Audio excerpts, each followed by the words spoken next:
Okay. Bueno, pues nada, nuevamente, gracias a los que se dieron cita, gracias Jesús, gracias Jaime, gracias Celeste, gracias Carmen. Como decíamos antes de comenzar la grabación, también gracias por el interés que mostraron en su momento Sixto Ortiz, Maracuña, José Gil, eh, Rodolfo, que se me escapa el apellido de Rodolfo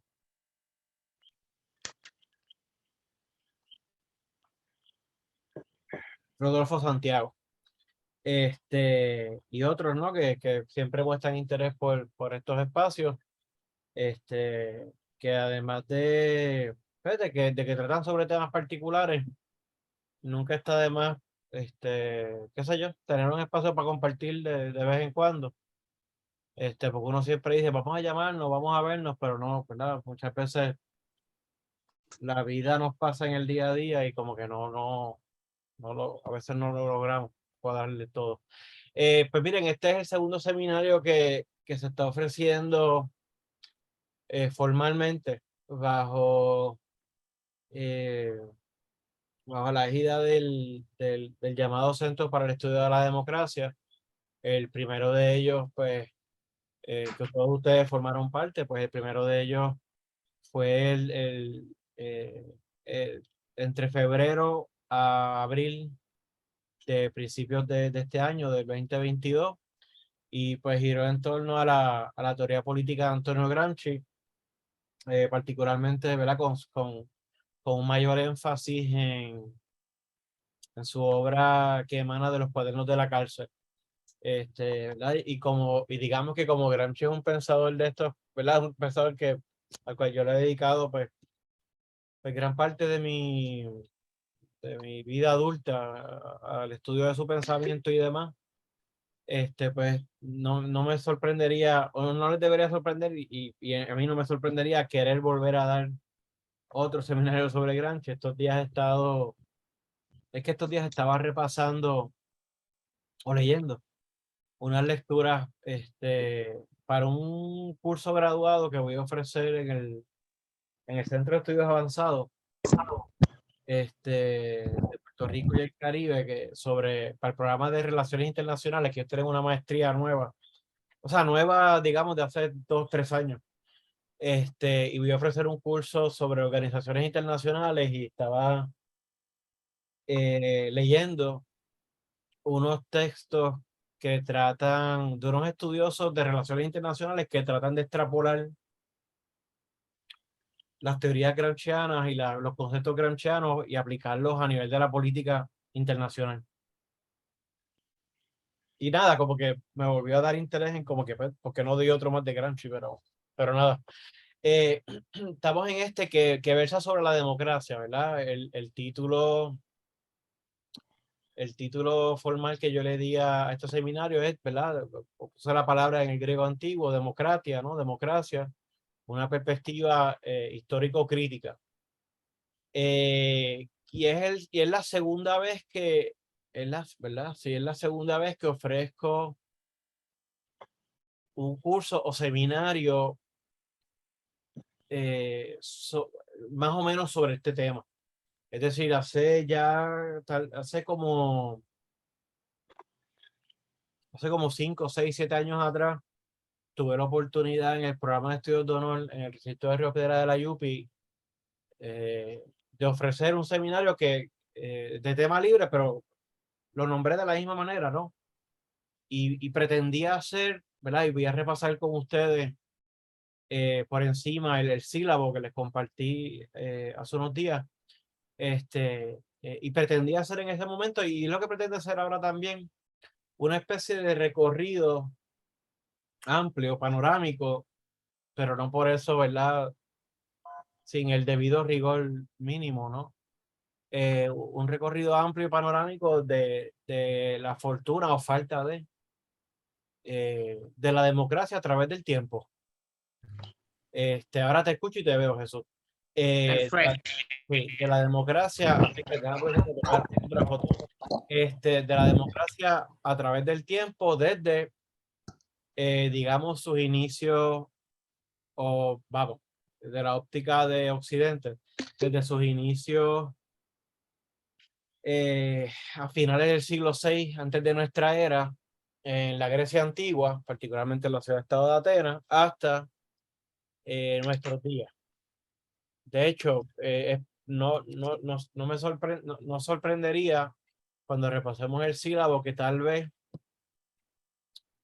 ese tramo final del seminario yo cambio un poco tanto las lecturas sugeridas como las temáticas a discutir, para discutir cosas tal vez que están mucho más presentes o prevalentes en el momento de cuando pensé el curso, ¿no? Porque digamos que el curso yo lo pensé, pues dada mi formación, mi entrenamiento formal, pues el curso está pensado desde una óptica fuertemente anclada en la teoría política.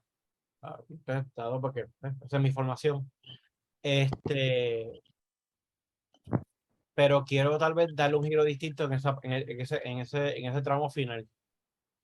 Antes de leer en voz alta con ustedes la descripción general y repasar el sílabo, digamos que algo que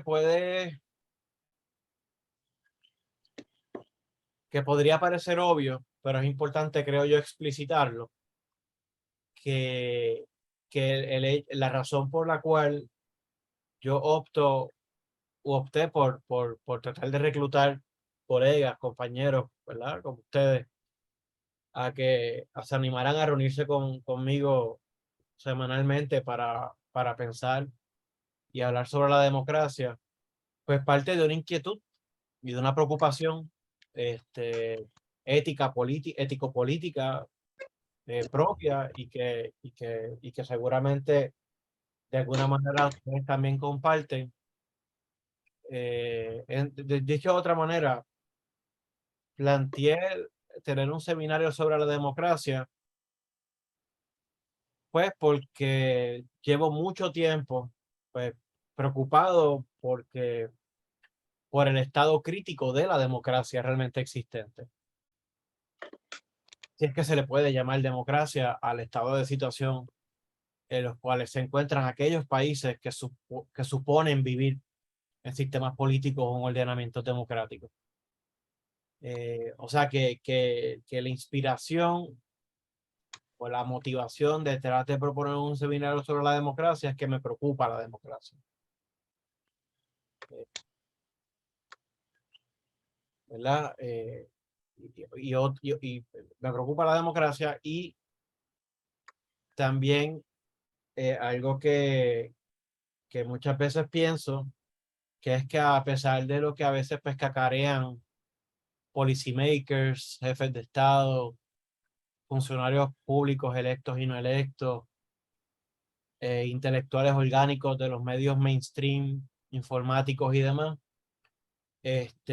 realmente la democracia no ha tenido más que su cuarto de hora, si acaso. Y que pues que realmente la democracia se ha convertido en una especie de significante vacío que es llenado continuamente con significados que desdicen, traicionan lo que supondría ser la democracia o lo que supondría vivir en democracia. Entonces, nada, voy a leer en voz alta parte del bosquejo, del sílabo, perdón. Lo comparto en pantalla. Sí.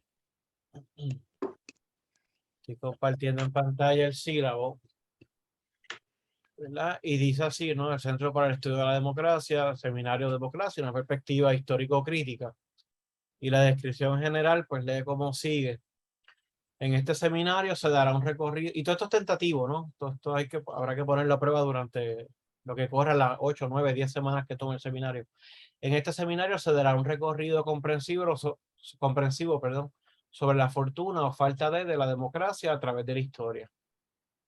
Como parte de ello, también se revisarán y compararán versiones y definiciones sobre qué debiera implicar la democracia. ¿Es la democracia un ordenamiento normativo?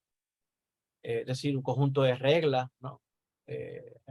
Vacías, abstractas, o es un conjunto de prácticas vitales o ambas, ¿no?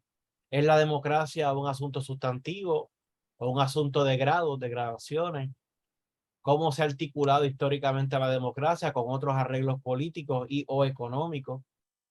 ¿Es la democracia una de las distintas formas políticas o acaso es la experiencia política por excelencia? Esto habría que precisarlo, ¿no? ¿Por qué quiero decir yo con política o con la experiencia política? Se tratará sobre las relaciones entre la democracia y el liberalismo. Y aquí, a propósito, lo dejé ambiguo, ¿no? Pero obviamente se puede hablar sobre la relación entre la democracia y el liberalismo en el sentido político, entendiendo el liberalismo como, como esa tradición política que plantea la importancia del Estado de Derecho, del Estado como guardián neutral entre las partes, que plantea la importancia de que todos por naturaleza gozamos de determinados derechos y libertades, etcétera. Como también podría interpretarse como las relaciones entre la democracia y el liberalismo en el sentido del liberalismo económico, es decir, democracia, la relación entre democracia y mercado o libre mercado, relación entre democracia y modo de producción capitalista y así por el estilo. Democracia y mercado, democracia y socialismo, democracia y globalización, democracia y tres puntos suspensivos, ¿no? Democracia y todos los otros asuntos o problemas que nos confrontan o la confrontan. Aunque habrá seguramente intervenciones de contrapunteo entre pasado y presente, el recorrido histórico de la democracia se llevará a cabo de manera mayormente cronológica, ¿verdad? Y aquí, pues, nuevamente, como yo les decía hace un ratito, el recorrido, pues, por lo menos de entrada, parte de manera cronológica, pero ya yo les advertí que realmente lo que anima, por lo menos mi interés en tener este seminario, es una preocupación presente. Es la carencia de democracia, es la falta de democracia. ¿Verdad? El recorrido histórico se llevará a cabo de manera mayormente cronológica. Como parte del seminario, ¿verdad? Girará, se discutirán lecturas claves en torno al tema, así como asuntos apremiantes de la actualidad. Un elemento metodológico fundamental de la perspectiva del recurso de este servidor, y de ahí, digamos, esa expresión en el título, una perspectiva histórico-crítica. Esa expresión histórico-crítica viene del legado marxiano, o sea, de marxista, de Marx. Un elemento metodológico fundamental de la perspectiva del recurso que ofrecerá el seminario es el tomar muy en cuenta las condiciones materiales de existencia dentro de las cuales se efectúan planteamientos e intervenciones claves sobre el tema de la democracia. Y pues, ¿verdad? El seminario promueve la lectura crítica de textos, un fuerte sentido de conciencia histórica, así como el nutrir la cultura política de los participantes, ¿no? Que el hecho de que estamos tomando de nuestro tiempo y demostrar interés por el tema ya de por sí pues dice mucho del sentido de compromiso, del nivel de cultura política de todos los que estamos ahora mismo presentes en el seminario y los otros compañeros que hoy no pudieron darse cita y que se excusaron, pero que suponen darse cita. Voy a parar de compartir. Entonces, nada, el itinerario tentativo, no, pues, de hecho, perdónenme, vuelvo a compartir la pantalla. Déjenme repasar con ustedes. El itinerario tentativo, ¿no? Por sesión, pues, tener una introducción general, repaso del sílabo y otros asuntos, pues, eso, un poco esta reunión de hoy, que supone ser como de costumbre, pensando como si fuera una clase regular, pero como de costumbre, usualmente un poco más recortada, más breve que el resto de las sesiones. La segunda sesión, ya digamos que entramos puramente en calor. La semana que viene con la irrupción, la irrupción de la democracia en la antigua Grecia. Primera parte, vamos a hablar de la democracia ateniense, sus características, sus modulaciones, sus valores, sus defensores, sus detractores. Vamos a hablar de Protágoras como defensor de la democracia, y para ello, pues, mañana, lo debía haber hecho antes, pero pues no lo hice, lo hago mañana. Mañana yo les comparto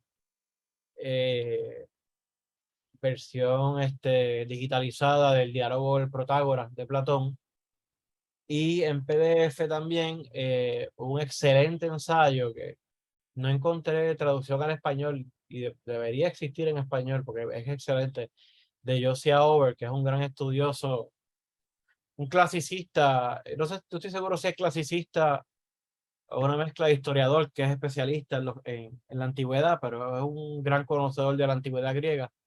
Un ensayo titulado Public Speech and the Power of the People in Democratic Athens. Y hay un poco, digamos, que vamos a hablar, pues como dice ahí mismo, la semana que viene, pues vamos a hablar del advenimiento histórico de la democracia,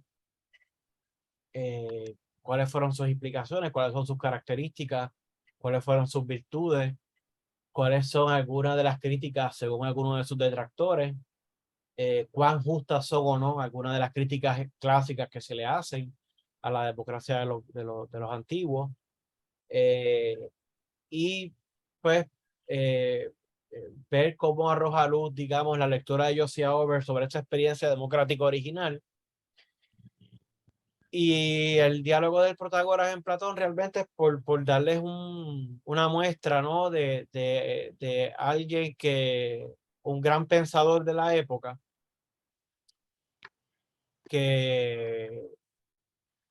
cuyas perspectivas o cuyos planteamientos eran cónsonos con justificar o ayudar a legitimar un ordenamiento democrático. Eso un poco para que vean la contraparte de lo que le seguiría en la sección número 3, ¿verdad? La irrupción de la democracia en la antigua Grecia, segunda parte. Y es porque pues los primeros grandes comentaristas sobre la experiencia democrática en la antigüedad, pues eran todos enemigos de la democracia. Todos odiaban, o sea, no todos, pero en gran medida eran, sí, adversarios de la democracia.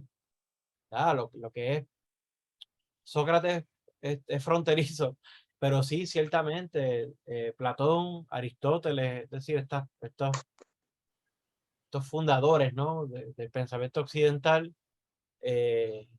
amén de la importancia y la grandeza de su obra, pues políticamente eran adversarios o detestaban la democracia. Y un poco, pues, mostrarles a Protágoras, por los planteamientos de Protágoras, es para que vean que pues, no todos los grandes pensadores de la antigüedad eran enemigos de la democracia. Lo que pasa es que pues, lo más que sobrevive pues, son los textos de aquellos que detestaban la democracia. Y digamos que la clave interpretativa dominante o hegemónica de cómo se cuenta la historia de la filosofía, particularmente de la antigüedad, pues siempre acogiado de la pata platónica. Y pues Platón detestaba la democracia. ¿Verdad? La sección tercera, el odio a la democracia, las ambivalencias de ese idiota llamado Sócrates, la repugnancia que le causa el pueblo o el demos a Platón, y la importancia de la ciudadanía en Aristóteles, y quienes podían o no ser ciudadanos ideales según Aristóteles. Y para ello, pues les comparto, ¿verdad? En forma digital, en su momento, alguna versión decente de la apología de Sócrates, eh, un capitulito de referencia que se publicó originalmente como artículo en una revista y luego un librito de este servidor, El idiota llamado Sócrates, con una perspectiva histórico-crítica desde su juicio y condena.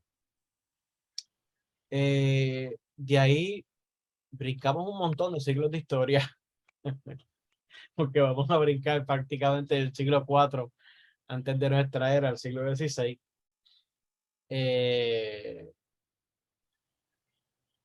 Y en parte y esto hay que ponerlo a prueba, ¿no? A partir de las definiciones que uno dé de la democracia, pero en parte tiene que ver con que luego de la caída de la democracia ateniense en el 322 antes de nuestra era, cuando Atenas finalmente cae ante los macedonios, pues realmente no hay asomo de democracia que valga la pena acercarse al nombre propiamente de democracia hasta bien entrado la modernidad, ¿verdad? Y entonces pues yo un poco hablo En la sección 4 hablo de Maquiavelo, porque si bien Maquiavelo no es tanto un pensador que podamos en estricto rigor llamar democrático, si es un pensador que tiene unos destellos en algunas de sus obras, pienso particularmente en El Príncipe, eh, y en la primera década de los discursos de Tito Livio, en donde Maquiavelo se muestra como un pensador demótico. Y con demótico quiero decir que aunque no es en estricto rigor democrático, demótico en el sentido de que sí tiene una gran apreciación por la importancia del pueblo como actor político. Tal vez no el actor protagónico, o tal vez no el único actor, pero sí el pueblo como un actor político indispensable con el cual hay que contar, te guste o no te guste. Entonces, pues, esa sesión 4, ¿verdad? Que puse ahí en el sílabo, pues el renacer de la centralidad de la política y del posible protagonismo del pueblo como actor, o sobre Maquiavelo. Para ello, pues, la sapienza de la vamos a hablar de la sabiduría, el conocimiento agregado de la multitud, el cariño del pueblo, la llamada autonomía de lo político, y para eso, pues, habrá una selección de textos de buen Maquiavelo. Luego brincamos poco más de un siglo, y vamos a acercarnos a la Inglaterra de la Primera Guerra Civil, la Inglaterra de el Reino Unido la Inglaterra de los 1640, y puse ahí titulando Cooptando el lenguaje y los reclamos del pueblo, los levelers o niveladores, Hobbes y la antipolítica y el origen del liberalismo político, la Primera Guerra Civil Británica y la presencia de los levelers, la antipolítica de Hobbes, los elementos básicos y originales del liberalismo político. Y ahí esa sesión pues, se presta para varias cosas. Por un lado,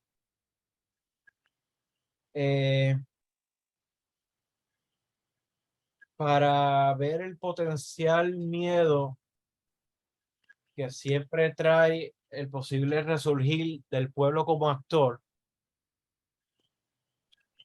Ahí en ese sentido, pues habría que ver, hay algunos extractos de los debates de Putney, de los levelers, cuando los más radicales entre ellos, pues llegan a plantear no solamente de que el Commonwealth por el cual están luchando en contra de la monarquía debe ser uno que esté basado en el consentimiento de los gobernados, sino que además ese consentimiento debe estar anclado en el ejercicio del sufragio universal masculino.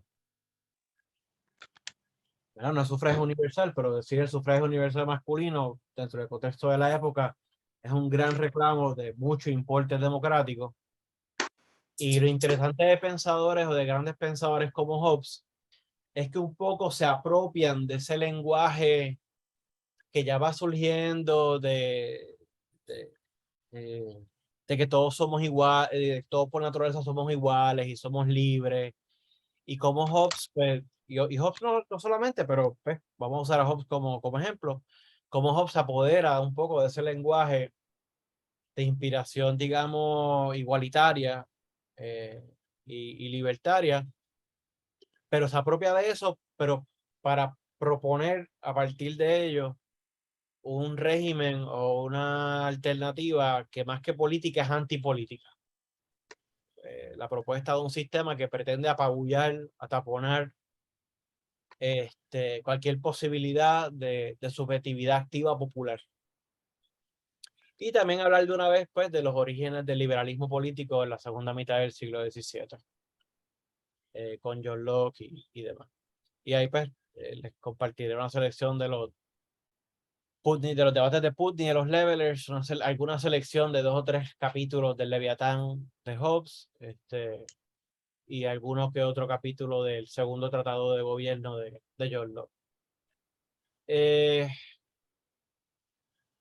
En la sección 6, titulada Revolución, Reforma, Democratización, Socialismo, Comunismo, que es más bien un listado de cosas que un título. Vamos a hablar pero un poco de eso mismo, es decir, de cómo se va haciendo cada vez más patente que es imposible contener, ¿verdad? Por las autoridades de poder, pues los reclamos de los distintos grupos que han estado marginados y que han sido políticamente desconocidos, ¿no? Estamos hablando, ¿verdad? Bueno, para empezar, la misma burguesía, contra las aristocracias y la nobleza, pasando por las clases populares, los proletarios, las mujeres, y así. Para ello vamos les voy a compartir a Vindication of the Rights of Women de Mary Wollstonecraft, 2 o 3 cartas de Abigail Adams, tal vez una selección del discurso sobre el origen de la desigualdad de los hombres de Rousseau y el primer capítulo del manifiesto del Partido Comunista de Marx y Engels. Entonces ya digamos que con la sesión 7, aquí en la sesión 7, 8 y 9, y ahora sí paro de compartir, en la sesión 7, 8 y 9 es donde la cosa puede ser que esté un poquito más en arena movediza, lo que yo planteo en el sílabo, porque pues nos vamos acercando al presente. Por ahí está Rodolfo, nos vamos acercando al presente. Saludos, Rodolfo, nos vamos acercando al presente y la sesión 7 pues tenemos, ¿verdad? La titulo ahí democracia, liberalismo, democracia radical, y trataríamos los temas de poca articulación desigual de tradiciones distintas, las supuestas promesas incumplidas de la democracia, alcances y limitaciones de la democracia moderna, la posibilidad de radicalizar la democracia y cómo, qué implica. Y para ello, pues, ¿verdad? Tendríamos tantas otras lecturas que yo estaría compartiendo en el primer capítulo del Futuro de la Democracia de Norberto Bobbio, que de hecho, que ya la tienen. O sea, ya yo les envié el libro completo, de hecho, de Norberto Bobbio, pero la lectura que yo significo de ese libro, pues es el primer capítulo, titulado como el mismo libro, Futuro de la Democracia, una selección del libro El retorno de lo político de Chantal Mouffe. Democracia fugitiva, que se las compartí esta semana, de Sherlock Warren, el neoliberalismo y el fin de la democracia liberal, de Wendy Brown, y una selección que yo les compartiré también creo que es el libro más reciente de Chantal Mouffe, para un populismo de izquierda. En la sesión 8 vamos a plantear el asunto de la democracia en el contexto de la llamada globalización. Un poco nos trasladamos a las relaciones internacionales, ¿verdad? Empezando por el hecho de que, ¿verdad? Una cosa como la democracia se pensó originalmente para una comunidad humana bien pequeña, lo que va a acarrear problemas cuando entonces se trata de implementar ordenamientos democráticos de alguna manera en naciones-estados, ya no en ciudades-estados. Pues más problemas todavía cuando uno trata de pensar en la posibilidad de extrapolar entonces un ordenamiento democrático a nivel planetario, a nivel global. Pues, y para eso, estas lecturas yo las puse ahí casi hasta nominalmente, ¿no? Yo voy a tratar de buscar lecturas un poco más recientes, pero por lo pronto, ¿no? Ahí pues puse, ¿puede la democracia cosmopolítica ser democrática? Y eso hace alusión a una propuesta que se viene haciendo ya desde hace, qué sé yo, 20, 25 años, por algunos estudiosos de las relaciones internacionales particularmente, al respecto de la necesidad de construir una especie de sistema de gobernanza mundial que sea democrático en algún sentido, que implique la existencia de sistemas de gobiernos internacionales, de instituciones gubernamentales internacionales que de alguna manera sus funcionarios sean electos por distintos mecanismos por la gente de carne y hueso que vive en las distintas naciones, estados alrededor del mundo, pero también implica la existencia de una especie de sociedad civil global. Y pues nada, ¿no? Eso implica unos retos tremendos y pues poco hablar de esos debates, plantear lo complicado que es además hablar de democracia a nivel globalizado por unas relaciones internacionales que están pobladas por organizaciones internacionales, pues como el Fondo Monetario Internacional, como la Organización Mundial del Comercio, como el Banco Mundial,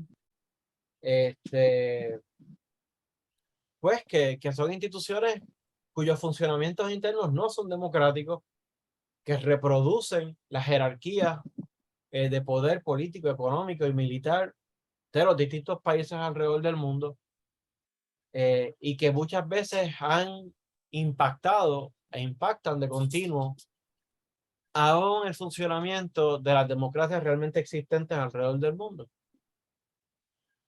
Para ello, pues tal vez asigno algo de Joseph Stiglitz. Ahí puse la introducción de Empire, de Imperio, de Tony Negri, Michael Hart. Entonces, nada, una sesión 9 que dejé realmente abierta, un presente complicado para la democracia, que como decía ahorita, pues es el punto de partida del seminario. Es decir,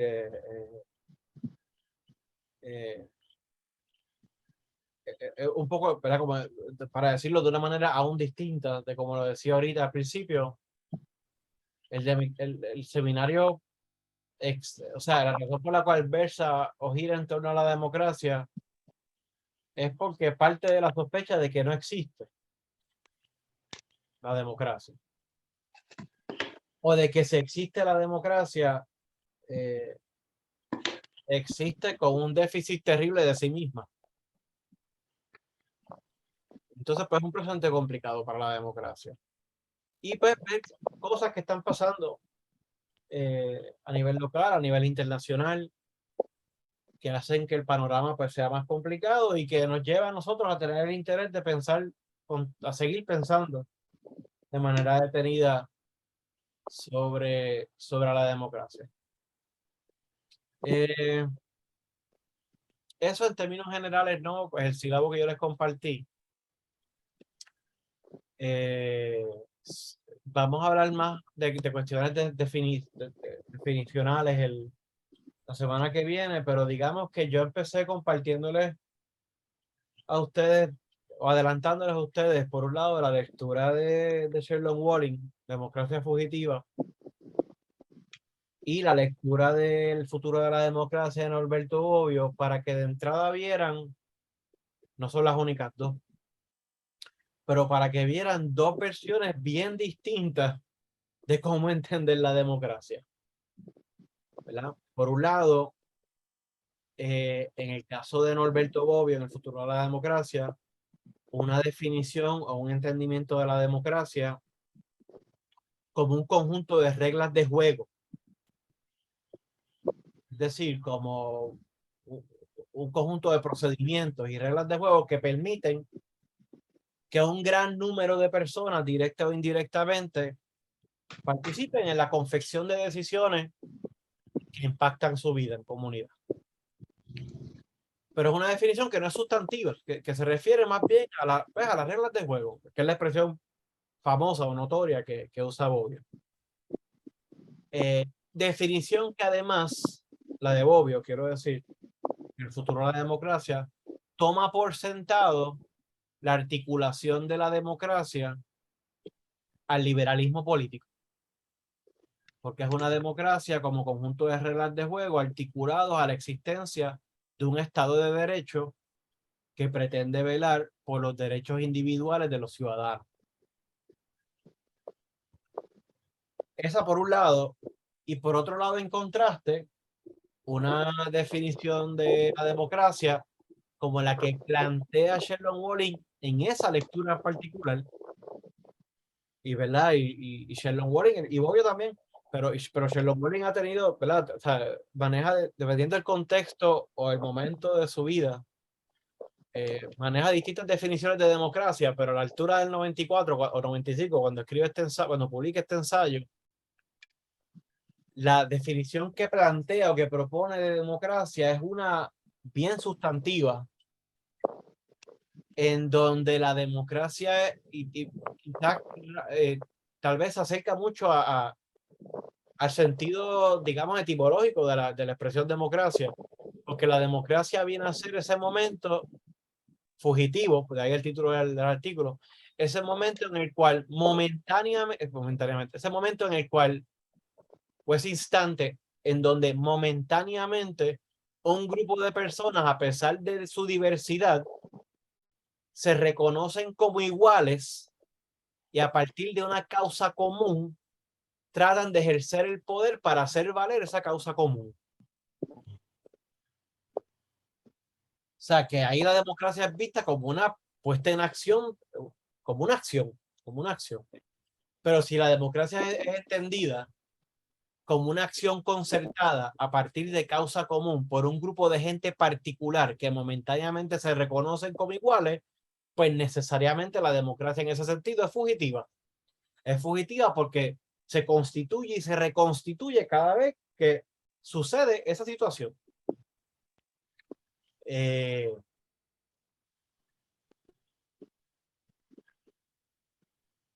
pues ahí tienen dos perspectivas bien distintas de la democracia. La democracia como un ordenamiento jurídico, político, constitucional y constitucionalizado, rutinario, etcétera, etcétera, versus la democracia como esta acción, como esta praxis fugitiva, momentánea, pasajera. ¿Ves cómo ubicarse uno entre una cosa, entre, ¿verdad? Entre un extremo y otro? Hay una definición de democracia que es bastante general y que yo puse como un post, como una publicación en el perfil de Facebook del Centro para el Estudio de la Democracia, y que tomé de un libro de Sherlock Walling. Yo creo que es el último, sí, fue el último libro que publicó en vida, que se llama Democracia Incorporada, Democracy Inc. Y voy a buscar el post un momento. Y lo puse en inglés, porque yo entiendo que no hay... de hecho, sí, existe una traducción al español de ese libro. Y la definición dice de la siguiente manera, que de hecho, por si acaso, poco antes de morir, un año antes de morir, él le concedió una entrevista bastante extensa a un periodista progresista de los Estados Unidos, Chris Hedges, que también posteé completo el enlace a la entrevista de YouTube en el perfil del Centro para el Estudio de la Democracia, con una publicación del 13 de julio, que se las recomiendo. Y la cita de la democracia de Warren que les decía, dice así, dice, y la leo, ¿verdad? En el inglés original, dice: democracy is about the conditions that make it possible for ordinary people to better their lives by becoming political beings and by making power responsive to their hopes and needs. What is at stake in democratic politics is whether ordinary men and women can recognize that their concerns are best protected and cultivated under a regime whose actions are governed by principles of commonality, equality, and fairness.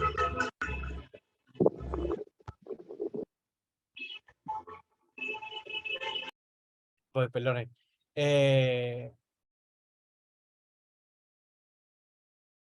Repito, what is at stake in democratic politics is whether ordinary men and women can recognize that their concerns are best protected and cultivated under a regime whose actions are governed by principles of commonality, equality, and fairness. A regime in which taking part in politics becomes a way of staking out and sharing in a common life and its forms of self-fulfillment. democracy is not about bowling together, but about managing together those powers that immediately and significantly affect the lives and circumstances of others and one's self. Que es una definición bastante, bastante adecuada, radical sin parecerlo, y profunda y de envergadura sin parecerlo, porque no tiene, no tiene un lenguaje rimbombante, no es, ¿verdad? Uno la lee y no se siente fogosa, pero es una definición de envergadura porque contrasta radicalmente con lo que pasa o con lo que se denomina usualmente como una democracia. Es decir, un poco parafraseando por encima, la democracia no es otra cosa que esa circunstancia, o una vida democrática es una en donde se dan esas circunstancias, en donde la gente cualquiera, la gente promedio, se une a partir de relaciones de commonality, de verdad, de cosas en común, para mejorar sus vidas, las propias y las de los demás, ¿no? Y guiada por principios de commonality, igualdad, justicia, equidad, etcétera, etcétera. Y pues nosotros sabemos, porque lo vivimos, que pues la mayoría de los ordenamientos, yo no sé, digo la mayoría, no sé si decir todo, pero digamos que lo que pasa tradicionalmente como un sistema, un régimen democrático liberal, pues logra muchas cosas, pero no logra realmente el fulfillment, ¿no? La realización de nuestros quereres y nuestras necesidades de la gente promedio.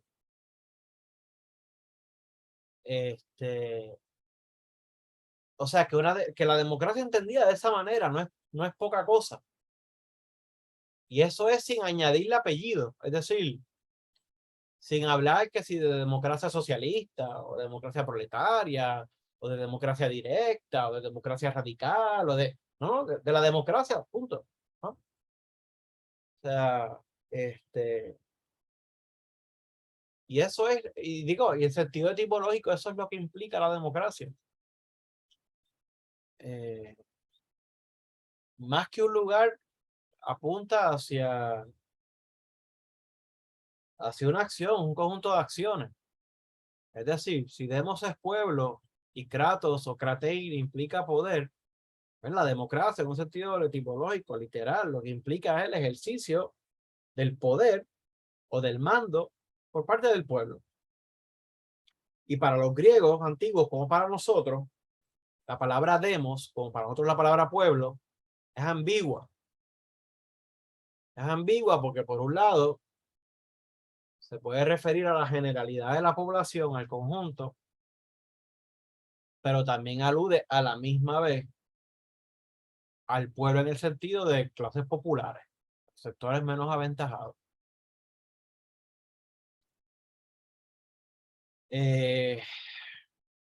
Y de eso, en términos generales, pues va a girar en torno a eso, más o menos, va a girar entiendo yo, el seminario. Sí reconozco, sí, Rodolfo, o sea, democracia proletaria, ¿verdad? A partir porque, y se verá tal vez en su momento, a partir de la entrada en escena del socialismo científico particularmente, pues los marxistas hablaban de rescatar la democracia porque le ponían apellido, ¿no? Claro, ¿por qué le ponían apellido? Porque suponían que democracia era igual a democracia con mercado. Pero ahí lo importante es recordar en términos estrictamente históricos, no te lo digo a ti, lo digo para términos generales. Ahí siempre es importante recordar que la tradición, perdón, que la democracia le antecede al capitalismo, pero, pero por mucho, ¿no? La democracia existe bajo, por lo menos, desde finales del siglo VI antes de nuestra era. La acumulación originaria del capitalismo es algo que empieza a partir del siglo XVI y no se viene a consolidar como modo de producción hasta el siglo XVIII, siglo XIX. y después progresivamente todo el 20.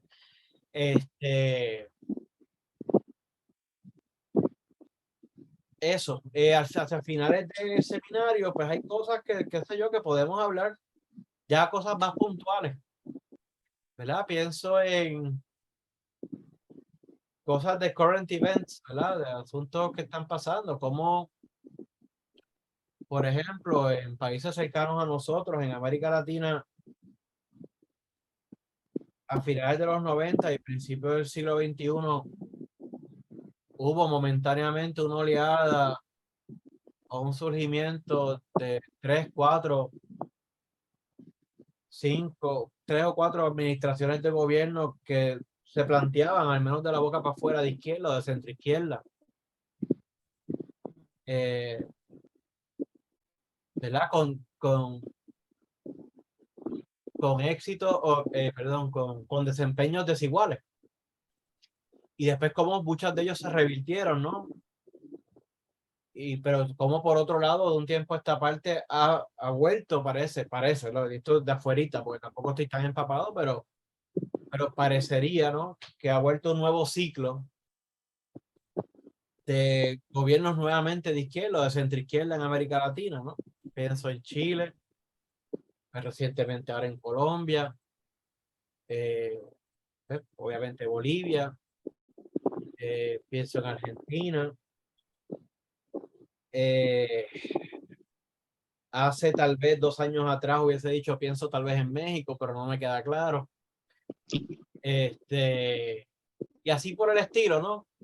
Por otro lado, o sea, y pues nada, que quizás hacia finales del seminario, cuando estemos ya menos anclados en la historia de la teoría política al respecto y más centrados en el presente, pues hablar de cosas como esa, hablar de fenómenos que también son escurridizos a nivel conceptual, como eso de lo cual algunos hacen alarde de y otros critican, que es el fenómeno del populismo. ¿Qué implica el populismo?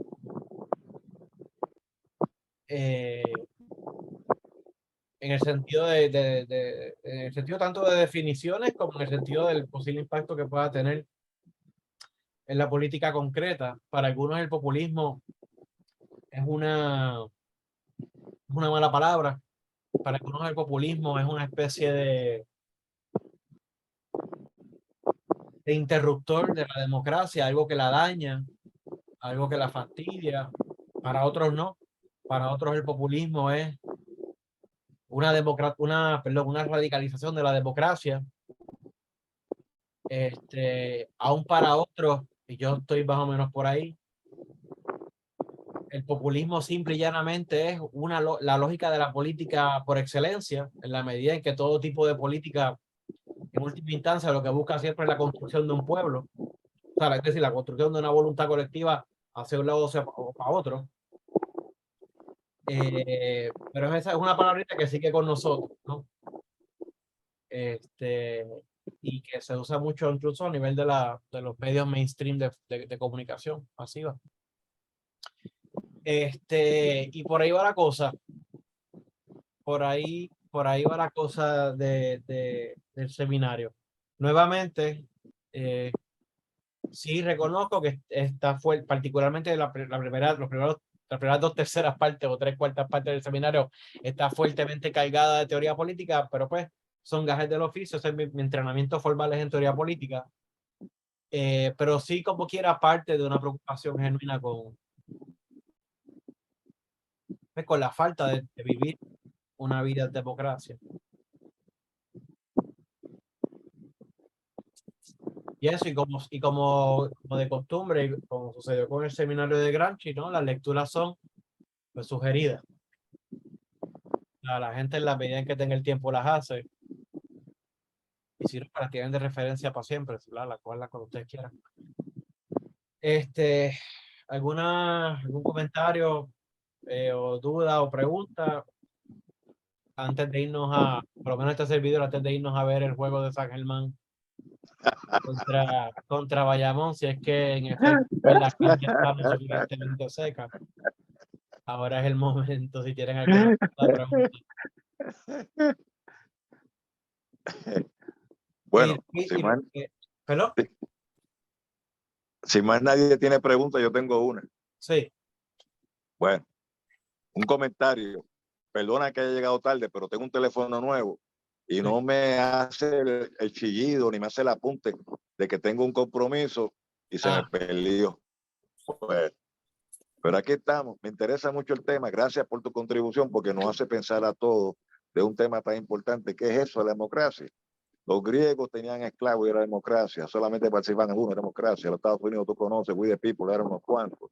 Y ha progresado a través de la historia, se ha ampliado. Bien dicho, sí, está la democracia antes del capitalismo, tenían su concepto.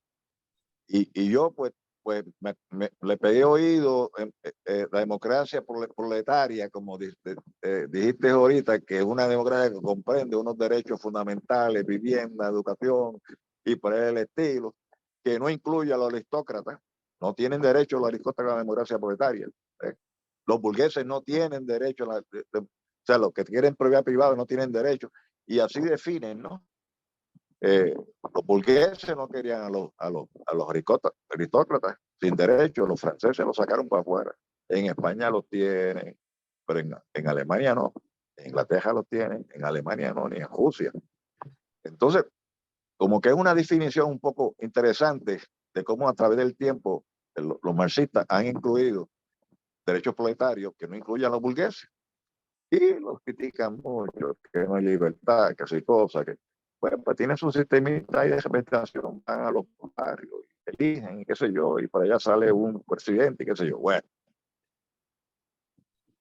con las tecnologías y las comunicaciones, es posible que ahora mismo yo esté aquí y mientras están votando en la Puerta de Tierra, yo pueda aquí, o en cualquier capitolio de América Latina, por aquí por la computadora yo puedo apretar un botón y votar sí o no por una ley que no tenga que tener representación. O sea, las tecnologías nos han puesto una, que eso es mucho de Gramsci, porque Gramsci observaba mucho la cuestión del desarrollo tecnológico, de la radio, las comunicaciones, todo tipo de cosas, cómo impactaba eso a la sociedad, y es inescapable.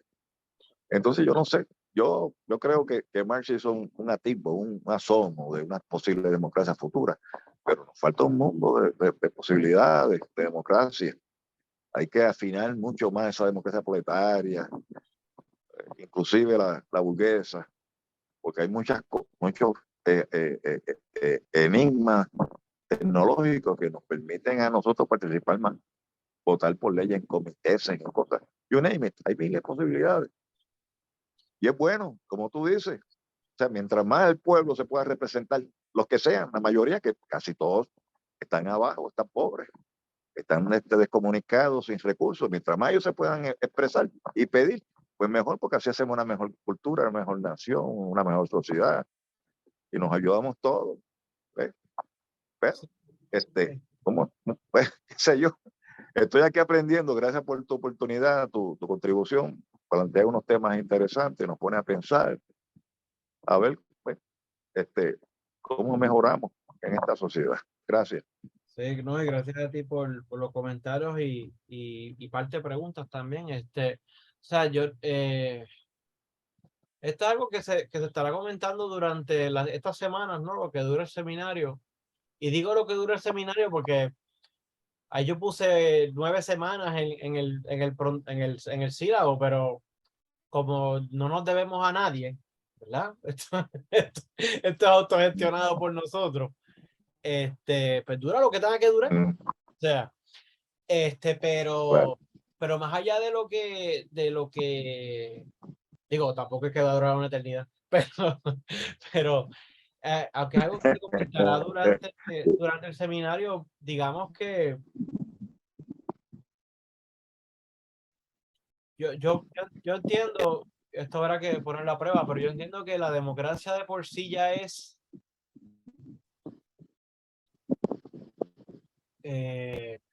¿cómo decirlo? La democracia es una forma política por excelencia. Y lo que quiero decir con esto es que, por lo menos como fue planteada por los antiguos y como todavía es planteada por algunos de los modernos, la democracia nunca pretende, tomada at face value, en su propia letra, la democracia nunca pretende ser más que lo que pretende ser. Es decir, el plantear la posibilidad de montar un marco de inscripción subjetiva en donde tú, yo, las compañeras, los compañeros, nos reconozcamos, aunque sea de vez en cuando, momentáneamente, como iguales, a pesar de que literalmente no lo somos, pero que nos reconozcamos como iguales, digamos como ciudadanos. Y a partir de ese comunality que llama Sherlock Waring, y a partir de esa comunalidad, a partir de eso que tenemos en común momentáneamente, pues tratar de hacer valer nuestros intereses al respecto de determinadas cosas. Pero a lo que voy es que esa igualdad que plantea la democracia es una igualdad puramente política. Y cuando digo puramente política es que no es una igualdad social, no es una igualdad económica, no es decir, de ahí la necesidad de tener que ponerle apellidos por algunas tradiciones. Porque es cierto, y eso lo pueden ver los diálogos de Platón y demás, como comentaremos la próxima semana y eso, y la de arriba. Es cierto que los oligarcas antiguos detestaban la democracia por el poder que les extendía a los trabajadores no propietarios y analfabetas.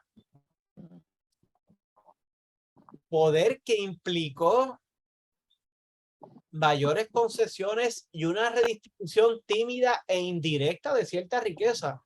Pero a pesar y por eso detestaban la democracia, los oligarcas, pero la democracia nunca significó, para los que se la inventaron, la expropiación de la propiedad privada, por ejemplo. O sea, nunca implicó la redistribución de la riqueza que uno asocia con el socialismo o comunismo. O sea, la democracia implicó que un plano de igualdad en donde los dispares pueden reconocerse como iguales para tomar decisiones juntos. Que eso no es poca cosa. ¿Ves? Claro, lo que hay que saber reconocer que eso no es poca cosa. Porque eso no se hace valer hoy día. O en muy pocas experiencias, o muy pocas ocasiones, o en muy limitados espacios. Que de hecho es una de las llamadas promesas incumplidas de las cuales habla Norberto Bobbio en ese primer capítulo del libro que les compartí, El futuro de la democracia, tiene que ver con la limitación del espacio. O sea, es decir, Bobbio plantea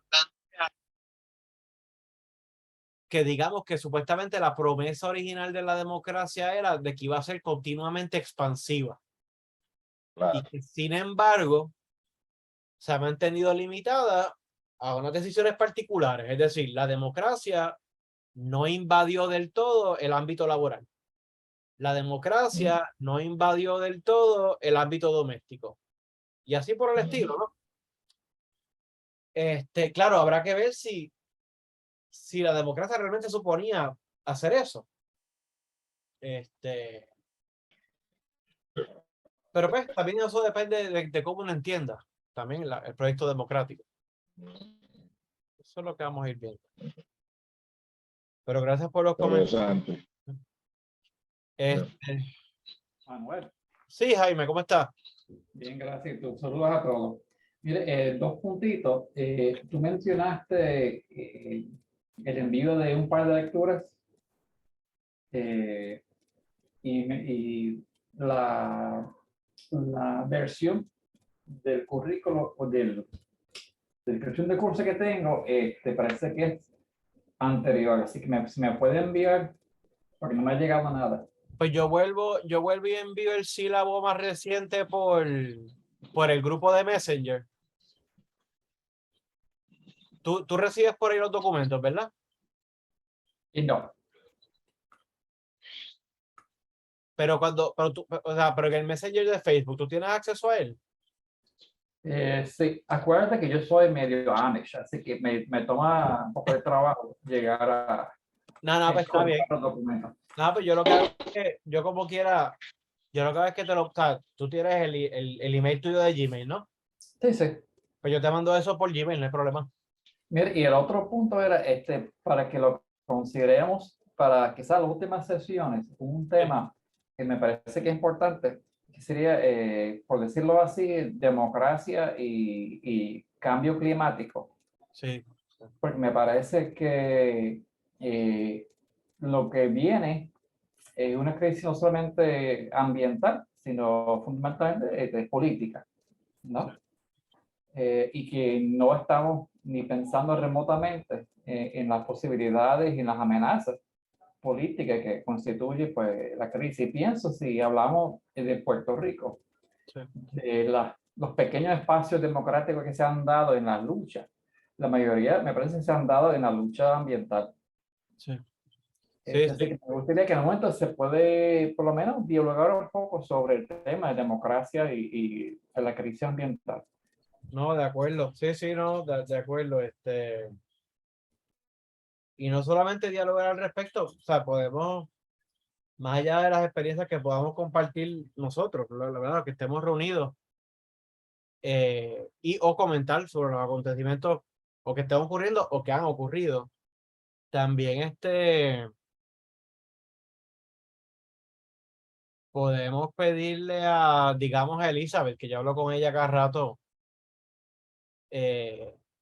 para que nos hable de lo más reciente, porque está al día, tan reciente como ayer estaba presentando un paper al respecto, virtual, pero en un congreso que había allá en la Universidad de California en Berkeley sobre esto que ya está pendiente, que es la resolución que va a sacar finalmente las Naciones Unidas sobre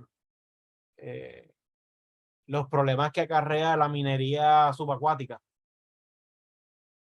Que claro, es un problema mucho más global, o sea, literalmente global, es planetario. Y también, y no quiero sonar obviamente como, no quiero sonar como si estuviera hablando de ciencia ficción, porque lo triste es que no lo es. También hablar sobre el problema, o sea, está el asunto del problema de la democracia y el reto de limitar, de tener o revertir el daño medioambiental en la medida en que eso sea posible. Está cosas como lo que trabaja Elizabeth, que está trabajando sobre esto de la minería subacuática y el impacto terrible que puede tener eso sobre el funcionamiento de la Tierra. Pero incluso hablar del tema de la democracia y la colonización del espacio. Es decir, ya hace como 20, 30 años también, eh, en distintas instituciones internacionales, incluyendo las Naciones Unidas, ya se está debatiendo y se están repartiendo la cuestión de la minería en la Luna.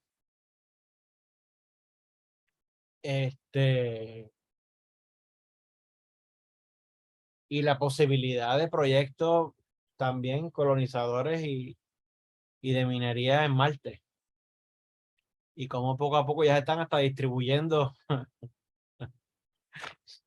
las superficies terrestres de todas estas, o sea, las superficies de todas estas otras, de todos estos otros cuerpos espaciales. Pero sí, sí, me parece indicado. O sea, realmente estas últimas 2 o 3 semanas, lo ideal sería eso, hablar de cosas específicas, quiero decir, puntuales, cosas que están ocurriendo. Y si lo que le precedió, pues ayuda a arrojar luz, digamos, conceptual o a afinar un poco la perspectiva al respecto, pues so much the better, pues mejor, tú sabes. Pero sí, sí, me parece bien. Claro que sí. ¿Un otro comentario? Pregunta, comentario, perdón, pregunta, comentario, sí. Pues nada, muchas gracias, Carmen, Jesús, Rodolfo, Jaime, Celeste. Agradezco también que se excusó José Gil, se excusó Xiomara Acuña, se excusó Sixto Ortiz, se excusó alguien más que se me escapa. Así que la sesión se está grabando y pues yo la voy a postear, pero estrictamente en el grupo del Centro para el Estudio de la Democracia, para el beneficio de los que no pudieron acudir digo, y digo lo mismo en una sesión futura, si uno se pierde algo y quisiera pues rever o repasar. Así que nada, que tengan buenas noches, que tengan una buena semana. La pandemia sigue viviticoleando, así que cuídense y respectivamente de lo que diga el CDC. Y que ganen los Atléticos esta noche. Así que déjenme dejar de grabar. ¿Dónde está? Stop.